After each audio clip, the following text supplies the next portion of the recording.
Aku terima nikahnya Nusairat binti Adlin dengan mas kawinnya 300 ringgit.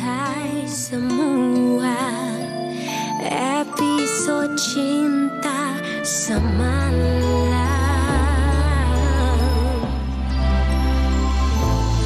Oh, haruskah ku mahu dia jika pernah. Bukan semua perempuan boleh terima keadaan ini. Ya, Mak. Khalis dia memang baik. Maka hargailah dia. Sira, kamu pun beruntung sebab dapat seorang madu yang baik macam tu. Jaga hubungannya dengan baik. Mama cuma minta kamu hormati dia dan jaga hati dia. Ya, Mama. Kamu kena sedar diri kamu. Kamu adalah isteri kedua. Kamu ambil hak orang. Mengalah bukan menuntut hak yang bukan hak kamu. Baik, itu dia tadi sedutan drama yang membuka tirai perbincangan kita untuk hari ini. Dan saya tak nak komen lebih tentang drama berkenaan sebab kita nak bagi tetamu-tetamu kita untuk berbicara mengenai hal ini. Dan kami bawakan kepada anda 3 orang tetamu di studio. Kalau boleh saya perkenalkan di sebelah saya, Kak Lisdawati. Assalamualaikum, Kak, sihat? Waalaikumsalam. Kita tiga-tiga pastel hari ini. Pastel. Baik, di tengahnya pula. Ya, kita bersama dengan Datuk Nazir Husin Akhtar Husin. Sihat, Datuk? Sihat, Alhamdulillah. Nampak ceria sangat, Datuk, hari ini. Impak kopi ke? Tengok selingan tadi tu. Okey, baik. Dan di sebelah Datuk kita bersama dengan Encik Fauzul Naim Ishak selaku perunding pembangunan potensi diri kita pada hari ini. Baik. Berkongsi kasih. Saya tarik nafas dulu. Topik panas hari ini. Seperti yang saya kongsikan tadi, satu topik yang hangat diperkatakan. Tetapi konteks kita hari ini adalah amat luas. Jadi saya nak mulakan dengan Encik Fauzul dahulu. Apa yang harus kita fahamkan Encik Fauzul dengan berkongsi kasih? Okey. Bila menyebut tentang kongsi kasih, pertama sekali kita nak faham, betul ke kasih itu dikongsi? Ini persoalan yang sebenarnya perlu dijadikan orang kata premis utama kita sekarang. Sebab apa? Dalam persoalan, sebagai contohlah kita katalah kan, kita ni mungkin sebelum ni tak berkahwin, tiba-tiba berkahwin. Betul. Dan bila berkahwin saja akan berlakulah yang mana kita akan ada isteri, akan ada mak. Yang mana tak ada mak mertua pula. Adakah kita ni berkongsi kasih dengan tiga orang ni? Ini perkara yang kita kena faham. Bila sebut tentang kasih ni, apa kita nampaklah, kasih ini tak perlu dikongsi. Sebab apa? Sebab kasih ni sebenarnya disesuaikan ikut orangnya. Kenapa? Bila saja sebagai contoh, kita ada anak, ada anak ramai kan. Anak sulung, anak nombor 2, nombor 3. Adakah kita berkongsi kasih dengan ketiga-tiga? Tidak sebenarnya. Sebab setiap anak itu 100% kasihnya. Betul. 100% kasihnya. Tak boleh suka kan awak 100% kasihnya. Dia tidak ada 33%, 33%. Tidak begitu. Begitulah juga bila kita sahaja kita ada isteri, kita ada mak, kita ada mak mertua. Kesemua ini kita kasih mereka 100%. 100%. Cuma bezanya adalah penyesuaian. Penyesuaian. Dan situ kita kena faham pula apa yang dikongsikan. Yang dikongsikan adalah orangnya. Itu saja yang dikongsikan. Yang mana orangnya itu yang dikongsikan.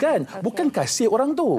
Sebab kita tak ada pula kasih kita pada isteri, kita bagi pula kasih isteri itu kepada mak. Tak. Betul. Kita tak begitu. Kerana kita kasih kepada mak itu adalah untuk mak. Kita kasih kepada isteri adalah untuk isteri. Kalau isteri kedua, isteri kedua. Sebab apa? Setiap orang itu ada kata kasih yang tersendiri.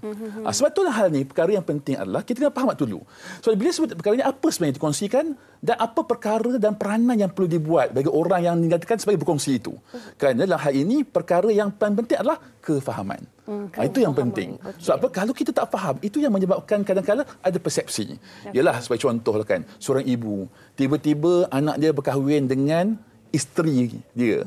Dan dia menganggap bahawa bila sahaja si anak berkahwin, dia akan hilang anak tu. Sebenarnya anak tu tak hilang. Cuma anak itu mempunyai tanggungjawab tambahan. Yang mana dia perlu untuk penuhi tanggungjawab itu. Perlu penuhi peranan itu. Sebab pentinglah kefahaman itu. Dan bila orang faham, insya-Allah semua perkara selesai. Pentingnya komunikasi di situ. Betul. Itu pembukaan dan penyesuaian.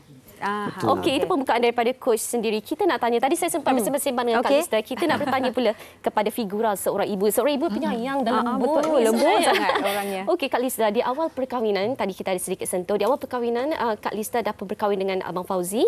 Ada anak, telah pun ada anak. Mungkin boleh Akak kongsikan pengalaman berkongsi kasih Abang Fauzi dan juga dengan anak-anaknya juga turut berkasih sayang dengan anak-anak.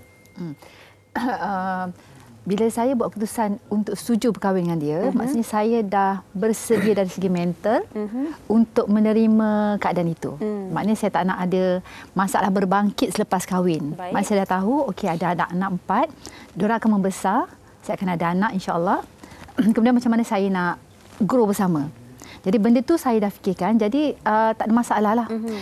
Kena bersedia dalam segala kemungkinan. Segala kemungkinan tu macam-macam boleh berlaku. Awalnya, ini saya buka sikit. Awalnya memang perjanjian anak-anak dijaga oleh pihak sana. Okay. Tapi bila kahwin, after 2 years, 3 years, seorang-seorang datang. Tapi saya menerima dengan hati yang terbuka. Sebab kita tak boleh sisihkan dia sebab nanti anak-anak tu membesar, kalau bermasalah kat saya. Jadi saya tak nak masalah tu. Tak apalah, kalau tak nak sana, kat sini pun boleh. Jadi saya open. Alhamdulillah, dalam 4-4 kat saya. So bila borak, jaga sampai dah besar. Bila anak saya pun besar, sebenarnya peranan kat situ bukan senang sebab saya ada 3 peringkat. Remaja, kanak-kanak dan kecil. Lengkap. Jadi 3 ni sebenarnya susah sebab komunikasi yang paling banyak pada remaja. Kalau kita abaikan nanti macam-macam dia buat. Yang kecil kita anggap tak faham, tapi rupanya dia membesar dengan keadaannya. Cepat matang, dia melihat. Sampai anak kandung saya pernah bersuara, Mama asyik-asyik dengan kakak abang. Anak kandung saya bercakap. Saya macam, oh my God, apa yang aku buat ni? Tapi dalam situasi sebegitu, macam mana Kak Lizda control situation? Saya terpaksa berterus terang pada anak tiri. Okey, Mama terlalu banyak masa dengan korang sampai Mama terlupa anak kandung. I fikir dia orang kecil lagi kan. Kat situ, saya tak boleh. So, kat situlah saya kena banyak komunikasi, bercerita, minta maaf balik. I hug my son, my daughter, macam Mama minta maaf. Kan? Okey, lepas tu I cakap, you all kena belajar untuk gerak sendiri. Ada apa masalah kita bincang. Sebab banyak bagi tempat pada anak sendiri pula. So sebenarnya kasih sayang ni sebenarnya berat kalau kita nak cakap kan. Tapi asal kita boleh belajar untuk balancekan balik. Sebab tu peranan suami isteri memang bagi saya sangat penting. Bila isteri sibuk, suami kena ada. So kita kena banyak bincang lah. Tak boleh ada pentingkan diri sendiri dalam rumah tangga. Hati ke hati itu penting. Ya, betul. Apalagi saya ada mak kandung, saya ada mak mertua dan husband saya masih lagi communicate dengan mak mertua sana. So saya sangat faham dengan benda macam tu. So saya menerima sebab saya dah bersedia. Baik. Tapi daripada apa yang Kak Lizda kongsikan, kita tahu yang transisi itu berlaku secara organik. Baik. Kita dah dengarkan daripada coach, kita dah dengarkan pengalaman Kak Lizda. Kita nak tanya Datuk. Mungkin Datuk boleh kongsikan pandangan Datuk ataupun persepsi Datuk berkaitan dengan berkongsi kasih sebab masing-masing ada persepsi sendiri ya coach, dan ianya sangat subjektif. Jadi kita nak dengarkan pandangan Datuk. Pertama sekali saya setuju dengan apa tadi kau sebutkan.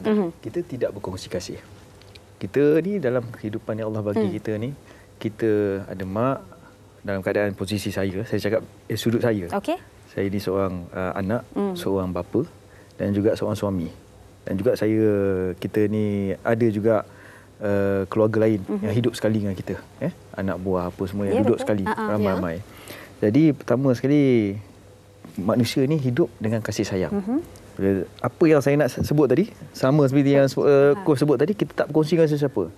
Dia setiap individu tu kita ada perasaan kasih dan kita kasih sepenuhnya. Jadi kita tak ada perasaan nak kongsi-kongsi. Even sebenarnya kalau kita ada satu hari nanti ataupun kita ada anak tiri, ada anak buah, kita kasih sayang sepenuhnya pada dia. Jadi benda tu tak ada timbul kongsi. Dan urusan kita dengan mak kita sama. Yang paling penting kita tahu tanggungjawab kita sebagai bapa.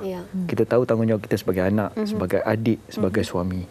Kedua, kita mendepani kehidupan ni, yang selalu yang mungkin ada masalah ni, kita kena sedar bahawa tanggungjawab kita sebagai abang, adik, suami dan sebagainya. Kita kena ada keikhlasan yang tinggi dalam kehidupan. Bila kita ada keikhlasan dalam kita buat apa sahaja yang kita buat ni, kita akan rasa nikmat dan juga kemanisan dalam apa-apa yang kita buat ni.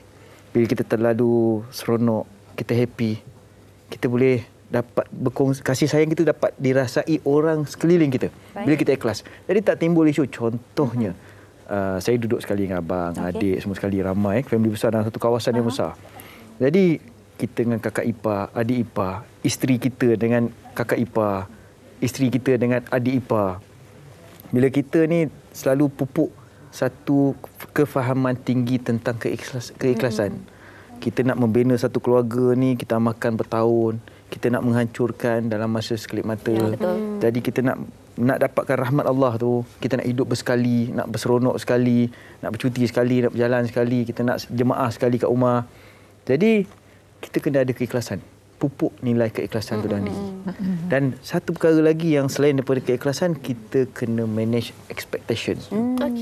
So, selain daripada kita ni kena ikhlas, kita juga kena manage expectation orang pada kita dan kita pada family kita. Jadi bila kita sendiri, kita serve the best, kita jadi adik yang baik pada family, jadi anak yang baik pada mak bapak, suami yang baik, ipar yang baik pada semua, kita jangan harap return daripada dia. Kerana segala yang kita buat tu kerana Allah. Bila kita ikhlas tadi, kita sedar tanggungjawab kita ikhlas, kita jangan expect anything return. So kita bertambah-tambah bahagia. Okey. Saya tambah sikit lagi. So selain tu, kita perlu ada satu kombinasi, iaitu communication.